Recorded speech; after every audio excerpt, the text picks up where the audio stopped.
a running trend I've noticed with a lot of younger, newer anime fans that they don't really go back to check out the classics. They pretty much just watch whatever's streaming online, whatever's new that season. They're Crunchyroll kids. You know, maybe they'll go back a few years, hit up a few of the more popular shows, but that's really about it. So like the 90s, the 80s, the 70s, those shows get completely neglected, never even really thought about.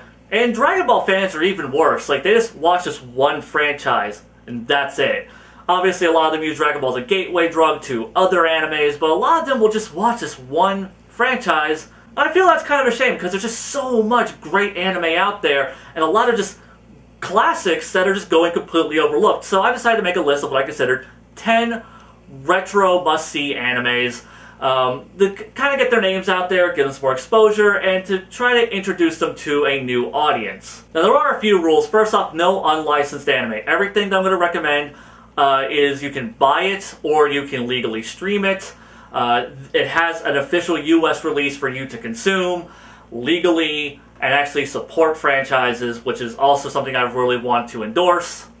Next up, I will not be recommending anything Dragon Ball related, Cowboy Bebop, or Trigun. The reason for that is that these shows are too goddamn popular. You know what the fuck they are. If you've been an anime fan at all for just even a couple of years, you've probably stumbled across these shows on TV. They still run. They're still really popular. They really don't need to be mentioned here at all. Now, to kick this list off, I'm going to introduce two at the same time because these are fairly goddamn popular shows. Like, really popular, almost to the point where I feel like they don't need to be on this list, but just in case, because they haven't really had television airings, so I feel like they're worth mentioning at very least, and that is Yu Hakusho and Sailor Moon. If you follow a lot of Dragon Ball YouTubers or whatever, which I'm sure you guys do, you already probably have heard of Yu Hakusho. If you love shonen action, this is a must-see. It is basically what I consider just the shonen action genre distilled to perfection. It is fantastic. It has fantastic characters, fantastic fights, great storylines, and the closure that it gives to the end of the series, I really appreciate it. It just kind of brings everything full circle. You go to the far ends, the characters reach their logical conclusions, and yeah, it is just, and it's a fairly short one too. It's a lean 112 episodes. There's like no filler here. So yeah, it is fantastic, must see. As far as streaming goes, only Funimation is streaming it to my knowledge, and unfortunately they don't have all the episodes up, but they do have like a good chunk up, like a good sample size for you to check out. And if you like it, maybe you'll buy it, or just wait for Funimation to upload more episodes to their servers. Who knows? The other one, Sailor Moon, it is the Dragon Ball Z of magical girl anime. Like, if you have any interest in magical girl animes, like, this is like the one that you kind of want to see. Like, it's kind of like the de facto classic, the one that a lot of other ones are based off of, or inspired by, I should say. It has a cast of fantastic characters, though Usagi's kind of obnoxious and a brat at times. A lot of the times, and she's kind of stupid. Most of the cast is really fucking likable, though. And yeah, it's just such a good damn series. There's a reason it's considered such a classic. It's currently being dubbed with a proper uncut English dub by Viz. So if you want to see that, I think you'd have to buy the physical copies. I don't think they're streaming those, but I could be wrong. And the dub is still coming out. So if you don't want to wait, you can watch it subbed, or you can just kind of watch it as Viz is releasing this new dub. The dub is fantastic, very accurate. Same thing goes for Yu Hakusho. So yeah, sub or dub, good shows, classics. You probably have already heard of them, may not have checked them out. Either way, you should. Next up, I have Rose of Versailles. This is going to be a bit of a hard sell. It's a really old one from 1979. It's a historical anime about the reign of Marie Antoinette, from her move to France to her eventual execution after the French Revolution, and just everything in between. And it's all told through the perspective of a fictional character, a female bodyguard / soldier for Marie Antoinette, named Oscar Francois de Jarget, and it's just her history, and it's honestly really historically accurate, and it's fascinating, and it's so well executed. It takes a lot of liberties with history as well, but you'll notice it gets a lot of things wrong for the sake of telling a compelling story, but it also gets a lot of things really right. And, you know, if you're a history buff, or if you're, you know, both for actual history or just in terms of, like, the history of animation, and you want to see, like, a really good classic from that far back, I really can't recommend anything better than Rose of Versailles. If you're thinking, like, you know, like the pink, like I said, it's a bit of a hard sell. You see all this pink and shit, and it looks really girly. It's the French goddamn Revolution, guys. This anime is bloody as fuck by the end, and I think it'll appeal to both men and women, possibly young and old. You know, maybe you'll find it really dated. You'll probably find it really dated if you're younger. Or maybe you'll find it really intriguing and interesting because you haven't seen anything quite like this, because they don't make anime like this anymore, like, at all. Now, if you want something a little bit more manly, something a little bit more action-packed, Space Adventure Cobra, love the fuck out of the series. Basically, it rips off the beginning of Total Recall, where it's like, you know, guy has, like, all these hidden memories, goes into a machine, unlocks his hidden memories, and his hidden memories was that he was a totally badass space pirate with a gun for an arm. And he's wanted, and now that he has his memories back, people know that he's still alive. He's now on the run, and he goes on all these awesome fucking space adventures. He has, like, this really cool robot chick that's with him. He has this badass spaceship. And, like, the aesthetic from this is ripped straight out of, like, Heavy Metal magazine, or, like, the movie Heavy Metal. If you've ever seen that, you probably haven't. In fact, the way I always describe this is, imagine if Captain Harlock were Lupin III, and he was adventuring through Heavy Metal magazine, going on awesome space adventures, and that description probably means absolutely nothing to you because you have no clue what any of that means, unfortunately, but I can guarantee you it's fucking amazing. Like, Cobra is just one of the coolest motherfuckers ever. Like I said, he has a gun for a hand. He has a gun for a hand.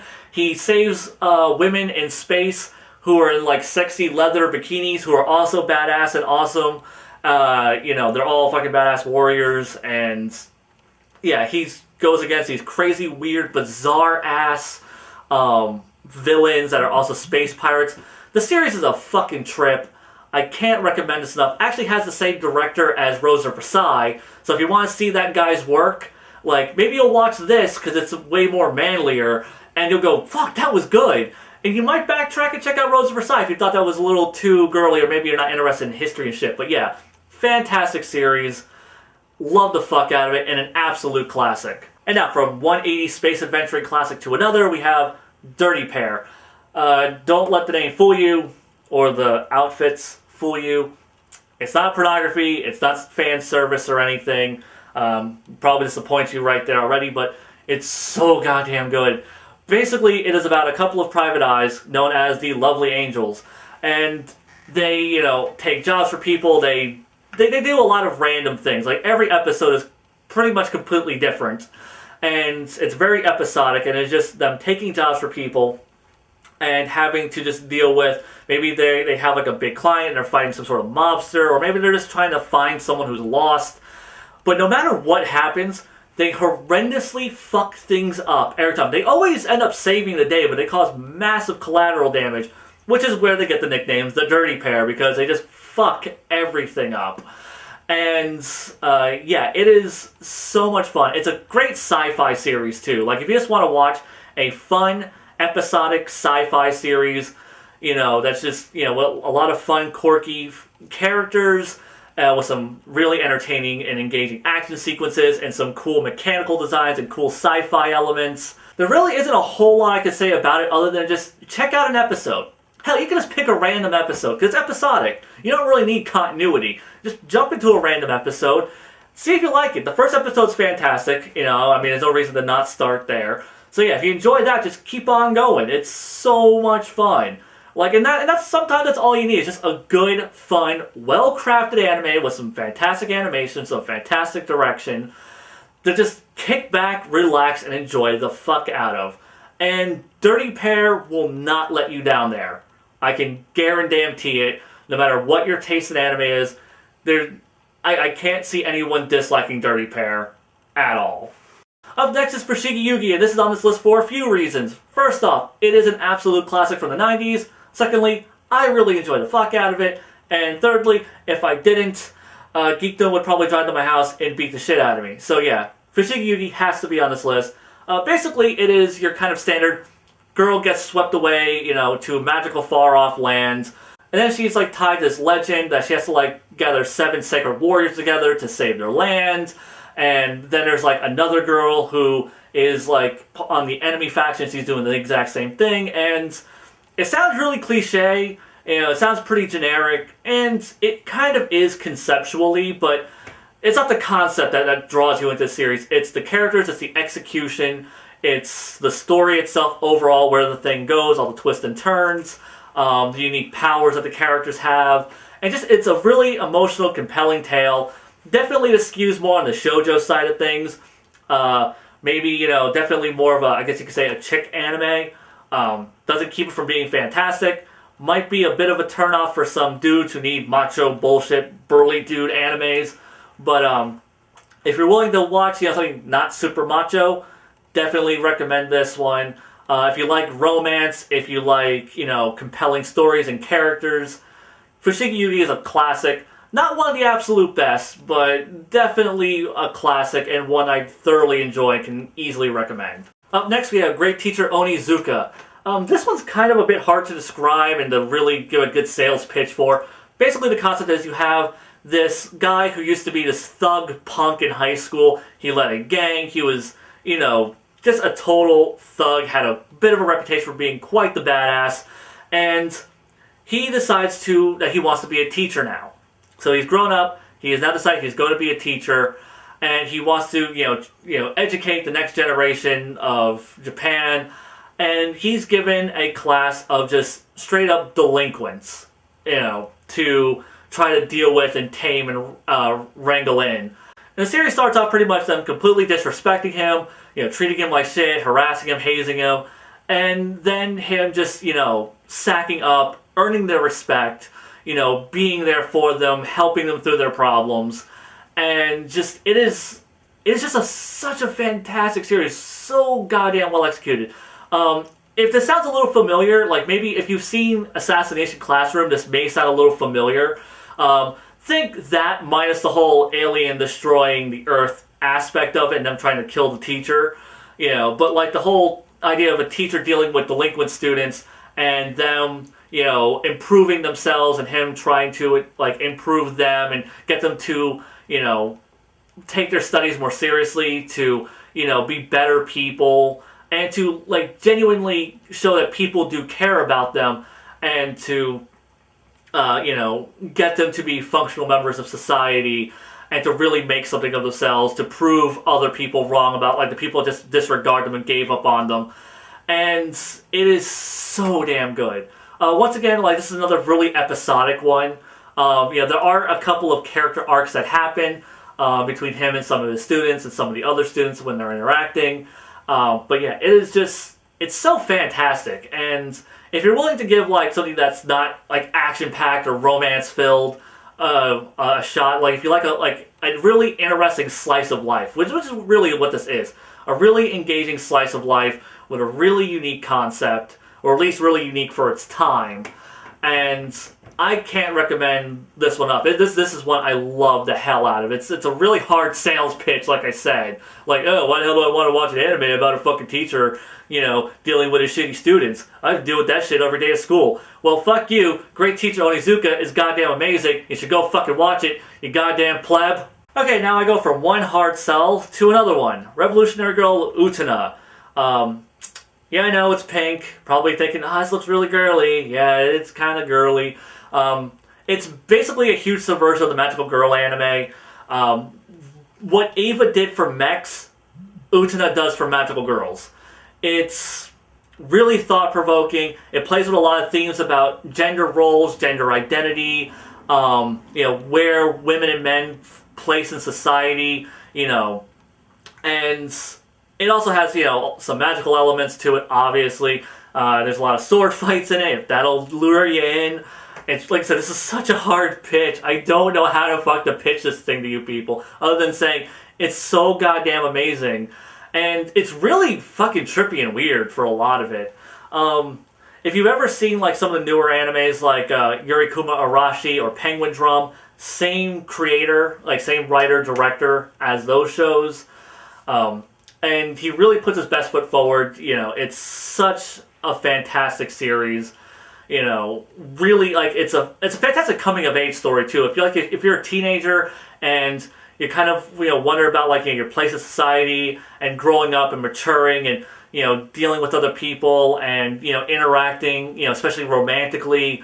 This anime covers so many of those elements.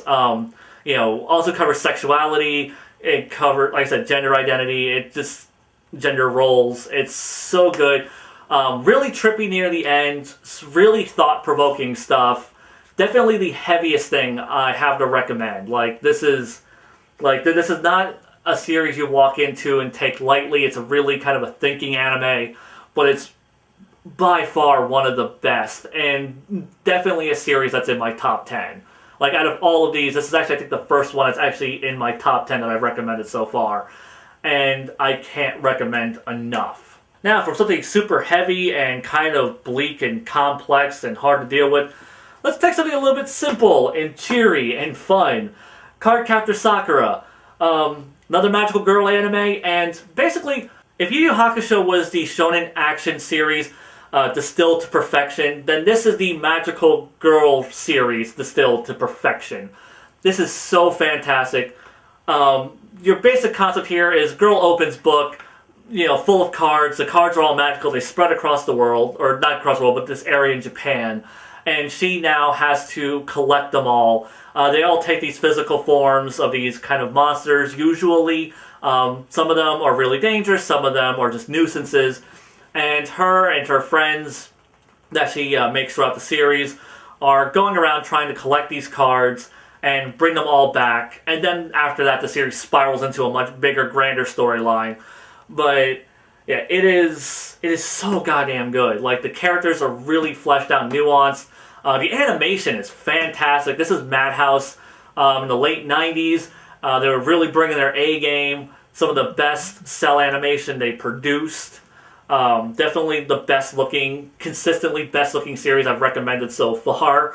And it's just full of so many great characters. You know, the whole magic concept is really unique. You know, the way they do the Monster of the Week formula, basically, because it is cards. You know, there isn't like a central antagonist for the majority of the series. You know, it's not like, oh, well, I'm just going to send these monsters down to this one area in Japan where the characters always are. No, it's just these cards that are running around, fucking around Japan, and this girl going around trying to collect them all, and, you know, with her friends. And it's so damn good. Like if you're going to watch any magical girl anime, like Sailor Moon, you watch Sailor Moon because it's a goddamn classic and it's the one that went on to inspire so many others later on.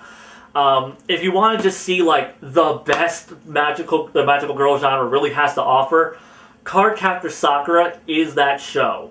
Like, there is no magical girl anime that I love more than this one. It's so goddamn good. And yeah, like, if you're ever going to watch a magical girl anime, this is the one I would say to watch first. This is the must-see. Do it. And last but not least, we have Slayers. This is a sword and sorcery series from the 90s. Basically, just, you know, you have this sorcerer who's, you know, this little girl, not a little girl, she's a teenager, you know, super OP. She's known as being, like, this super legendary badass. And, like, she has, like, this cruise throughout the show. And, you know, they basically go on world-saving adventures. Not really because she wants to. She's actually kind of selfish and obnoxious and a bit of a bitch, a lot of a bitch.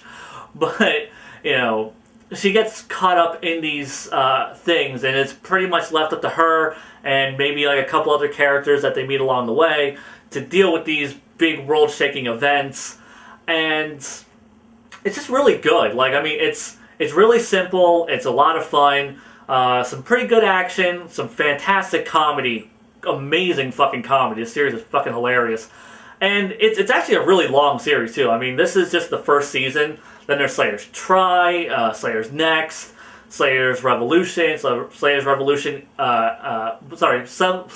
Evolution R. Bleh. Then there's movies and OVAs. The movies and OVAs aren't licensed, though, unfortunately. But yeah, really great series, you know.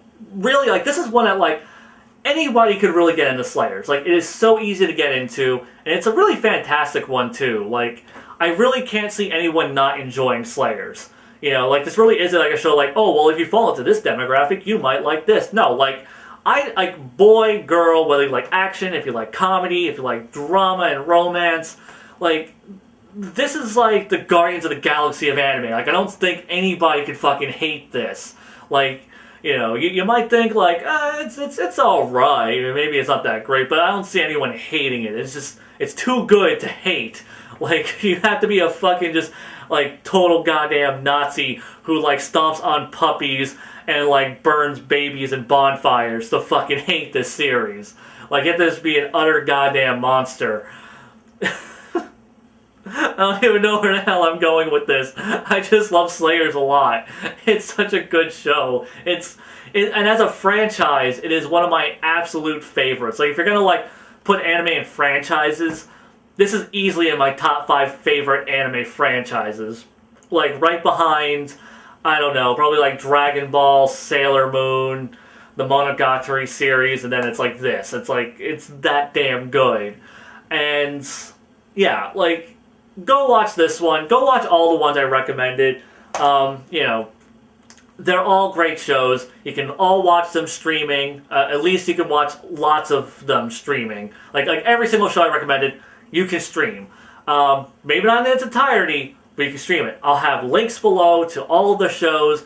Whichever ones you found the most interesting, check those out. If you even just watch one of these shows, you know, I feel like I've done my job. Also, if you want to see me do more lists like these, more, you know, classic animes that you may not have heard of, or maybe just like, you know, some newer animes that you may not have heard of, or like, you know, just classics in general, or anything, or maybe things that, you know, aren't licensed anymore. Yeah, I can maybe do a list for that. Yeah, there's so many goddamn animes I can recommend to you guys. But anyhow, check those out. You know, if any of those piqued your interest, I recommend them highly, 100%. Hopefully you enjoy them. Till next time, Zeon, out.